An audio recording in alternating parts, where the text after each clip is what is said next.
તો બજારમાં આજે મંગળવાર મંગળમય રહ્યો છે, કારણ કે આજે બજારમાં એક શાનદાર તેજી સાથેનું ક્લોઝિંગ આપણને ઘણા લાંબા સમય બાદ જોવા મળ્યું છે। જુઓ, વૈશ્વિક સંકેતો આજે સારા હતા અને સવારથી બજારમાં આજે એક મોમેન્ટમ હતી, પરંતુ દિવસના અંતે નિફ્ટી તમને ઓલમોસ્ટ 350 પોઈન્ટનો એક સારો ઉછાળો દર્શાવીને 22,800ને પાર બંધ થવામાં સફળ રહ્યો છે, જે 22,700-800નું ઝોન એક બહુ મોટું હર્ડલ નિફ્ટી માટે ખાસ કરીને બની રહ્યું હતું। એ જ રીતે સેન્સેક્સમાં પણ જુઓ, તમને આજે 1100 પોઈન્ટનો ઉછાળો એક સારો આવતો જોવા મળ્યો।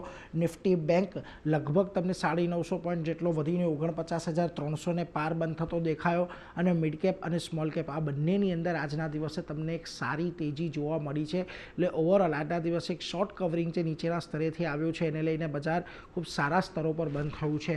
હવે આજે કયા સેક્ટર્સ તમને સારા પરફોર્મ કરતા દેખાયા, તો જુઓ, ખાસ કરીને રિયલ્ટીની અંદર 3%નો ઉછાળો આવ્યો। આજે ઓટો સ્ટોક્સની અંદર સારી એવી તમને સ્પીડ આવતી જોવા મળી। આ ઉપરાંત મેટલ સ્ટોક્સ પણ સારા મજબૂત થતા દેખાયા અને પીએસયુ બેંકમાં પણ એક સારી ખરીદદારી આજે આવતી જોવા મળી। આજે કોઈ પણ સેક્ટર એવું નથી, સેક્ટોરલ ઇન્ડાઇસિસ, કે જ્યાં આગળ દબાણ જોવા મળ્યું, એટલે આજે અક્રોસ ધ બોર્ડ તમને એક સારી તેજી જોવા મળી છે।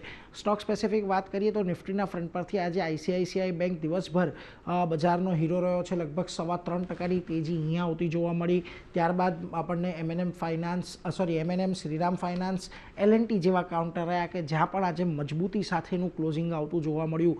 જોકે 2-3 કાઉન્ટર એવા પણ રહ્યા નિફ્ટીની અંદર કે જ્યાં આગળ લાલ નિશાનમાં ક્લોઝિંગ આવ્યું, ખાસ કરીને બજાજ ફિન્સર્વ, કે આ બંને બજાજ અને બજાજ અલાયન્સ વચ્ચેની જે લાંબા સમયથી જે એક પાર્ટનરશિપ હતી એનો આજે હવે અંત થવાનો છે એવા સમાચાર આવતા દેખાયા છે, એને પગલે થોડુંક દબાણ આવ્યું। આ ઉપરાંત ભારતીય એરટેલ, ટેક મહિન્દ્રામાં થોડું ઘણું આજે તમને એક કન્સોલિડેશન જોવા મળ્યું, પરંતુ મિડ કેપમાં આજે તમને જ્યાં સારી તેજી જોવા મળી ત્યાં જુઓ, પેટીએમનું કાઉન્ટર લગભગ 7.5%નો ઉછાળો આવ્યો। આ ઉપરાંત પીબી ફિનટેક, ઇરેડા, પૂનાવાલા ફાઇનાન્સ, આ બધી જગ્યા પર તમને સારી તેજી જોવા મળી, પરંતુ અહીંયા પણ અમુક સ્ટોક એવા હતા કે જ્યાં આગળ થોડું ઘણું દબાણ આવ્યું અને એમાં જુઓ, ભારતીય હેક્ઝાકોમ, એમઆરપીએલ, મેનકાઇન્ડ, એસઆરએફ જેવા કાઉન્ટર રહ્યા, પરંતુ અહીંયા કોઈ બહુ મોટા ઘટાડા તમને અહીંયા જોવા નથી મળ્યા। ચોક્કસથી અહીંયાથી 2-2.5%નો ઘટાડો ભારતીય હેક્ઝાકોમ, એમઆરપીએલની અંદર છે।